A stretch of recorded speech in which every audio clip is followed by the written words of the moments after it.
निधि अभी गहरी सोच में डूबी थी कि तभी अंजलि ने उसे जगाया। निधि, तुम्हारा घर आ गया है। क्या तुम यहाँ से खुद चली जाओगी या मैं अंदर तक छोड़ दूँ?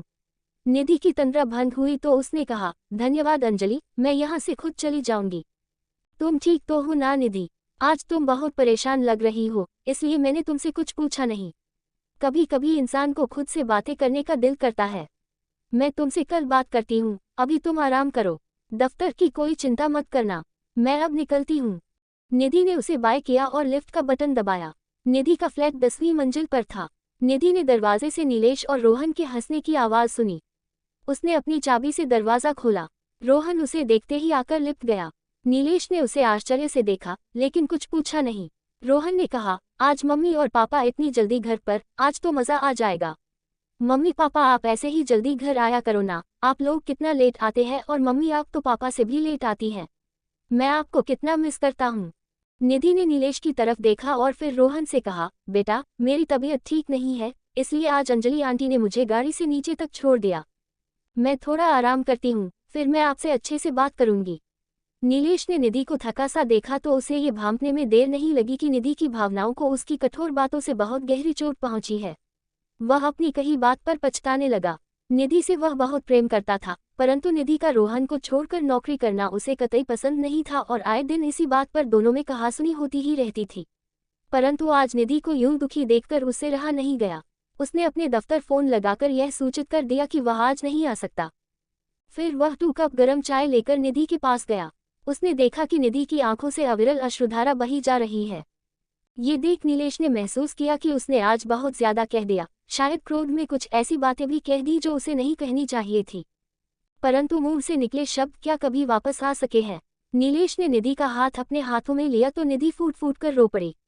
नीलेश ने उससे कहा, मुझे माफ कर देना निधि, आज मैं तुमसे बहुत कुछ कह गया।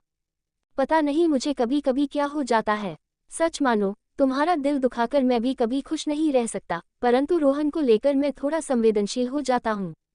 निधि, तुम्हें पता है मेरी मम्मी भी मुझे दादी के पास छोड़कर नौकरी पर जाती थी। जहाँ तक मेरे बचपन की यादें जाती हैं मैं केवल अपनी दादी को ही पाता हूँ। माँ पापा के पास मेरे लिए कभी समय नहीं रहा। तरस जाता था मैं उनके साथ के लिए, बहुत रोता था, तब दादी ने मुझे सहारा दिया, परंतु जल्द ही वह साया भी मेरे सिर से उठ गया। उस वक्त मैं मात्र 10 वर्ष का था। मैं दादी की मौत के बाद बिल्कुल अकेला पड़ गया। इस वजह से एक छत के नीचे रहते हुए भी मैं माँ पापा से दूर होता चला गया। जब बड़ा हुआ तो उन्होंने ये दूरी मिटाने की बहुत कोशिश की, लेकिन ये कभी हो नहीं पाया।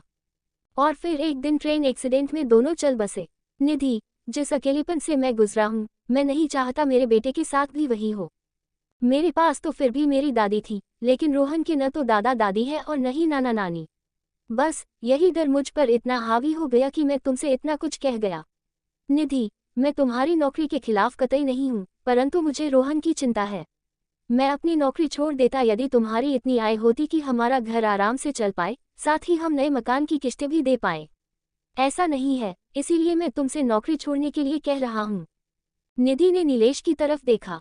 वह जानती थी कि नीलेश रोहन से और उससे कितना प्यार करता है और ये डर उसके अतीत की परछाई है। ठीक ऐसा ही डर उसके मन में भी तो है, जिसमें पिता की अचानक हुई मृत्यु के बाद अपनी मां का संघर्ष है, और यही डर उसे अपने पैरों पर खड़ा रहने के लिए प्रेरित करता है। आखिर संतुलन कैसे बनाया जाए? उसने नीलेश से आज अपने मन की सारी बातें बताई। नीलेश और निधि ने एक दूसरे से इस विषय पर विस्तार से चर्चा की, फिर दोनों एक निष्कर्ष पर पहुंचे। बच्चे की सही ढंग से परवरिश भी उतनी ही जरूरी थी जितनी निधि और नीलेश का अपने अपने पैरों पर खड़े रहना, अपने वर्तमान के साथ भविष्य को सुरक्षित करना। फिर निधि ने कम वेतन पर घर के नजदीक ही नौकरी कर ली। अब वेतन कम था, परंतु परिवार के साथ वक्त बिताने का उसके पास समय अधिक था। अब निधि 6 बजे तक घर आ जाती और सुबह भी लेट से दफ्तर जाती, तब तक रोहन स्कूल जा चुका होता। नीलेश भी सवेरे उठकर निधि के साथ टहलने जाता, फिर दोनों साथ चाय पीते और मिलजुल कर खाना बनाते। नीलेश निधि की पूरी मदद करता। इस तरह वे दोनों एक दूसरे के साथ अधिक से अधिक समय बिताने लगे। रोहन अब बहुत खुश रहने लगा। तीनों शनिवार और रविवार की शाम रोहन को लेकर कहीं न कहीं घूमने निकल जाते। नीलेश और निधि ने अपनी समस्या का समाधान खुलकर एक दूसरे से बात करके निकाल लिया। एक दूसरे के दृष्टिकोण को समझा, सही मायने में एक दूसरे के पूरक बने। जहां रिश्तों में दरार आने ही वाली थी, वहीं दोनों ने आपसी सूझबूझ से अपने रिश्ते को और मजबूत बना दिया। ऐसे ही वीडियो देखने के लिए हमारे चैनल को लाइक एंड सब्सक्राइब करें। Thanks for watching.